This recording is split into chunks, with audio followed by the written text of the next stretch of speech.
Au maximum, l'ennemi peut delay, mais jamais annuler.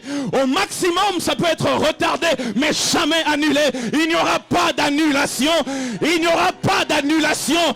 Il n'y aura pas d'annulation du plan de Dieu pour toi. Il n'y aura pas d'annulation dans ta vie.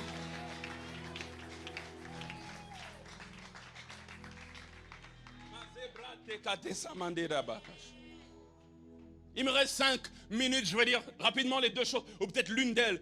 J'essaierai au deuxième culte d'aller jusqu'au 5e point. Le 4e étonnement, la 4e chose qui m'a étonné dans ce texte, la 4e chose qui m'a étonné, c'est que Dieu étonne, oh my God, Dieu étonne dans le souvenir qu'il garde de nos bienfaits. Oui. Dieu étonne dans le souvenir qu'il garde. Quelqu'un va dire, ici, dans ce texte, il n'y a vraiment pas de souvenir. Au contraire, c'est des prophéties pour l'avenir. Qui parle de souvenir veut dire que la chose est déjà passée. Mais ici, on annonce l'avenir. Comment tu dis qu'il étonne dans le souvenir? Il y a un souvenir, mais c'est seulement que ce n'est pas visible. Et nous allons voir comment Dieu a gardé ce souvenir. Et il garde le souvenir avec détail. Joël, détail. La Bible dit ceci. Verset 4. Abraham, écoutez ce que Abraham dit. Et ça, c'est une leçon particulièrement pour les parents. Abraham dit, permettez qu'on apporte un peu d'eau pour laver vos pieds et reposez-vous sous cet arbre. Verset 5, il dit, j'irai prendre un morceau de pain pour fortifier votre cœur. Après quoi, vous continuerez votre route. En fait, ici, Abraham est en train de dire à ses 3 passants, donc à Dieu et aux 2 anges, reposez-vous sous cet arbre.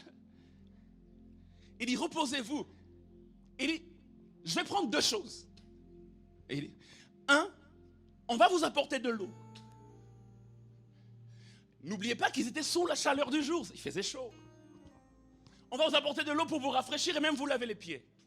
Mais deuxièmement, ce que je vais faire, Abraham dit ce que je vais faire, deuxièmement, c'est que j'irai moi-même prendre un peu de pain et je vous le donnerai. Abraham promet de donner 2 choses qui ne peuvent pas rater. Il dit 1, l'eau et 2, le pain.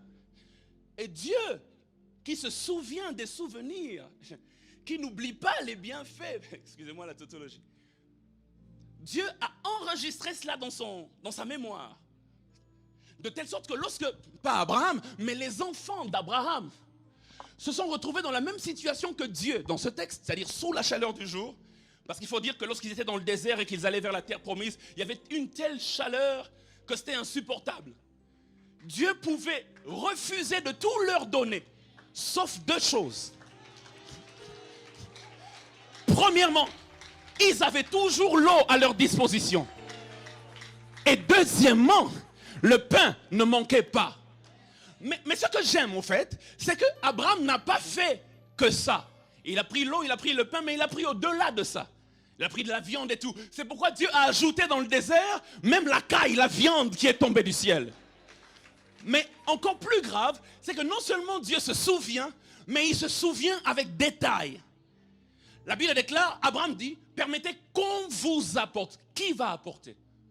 Permettez qu'on vous apporte. Mais ça vient de ta maison. Pour le pain, il dit, j'irai prendre le pain et je te le donnerai.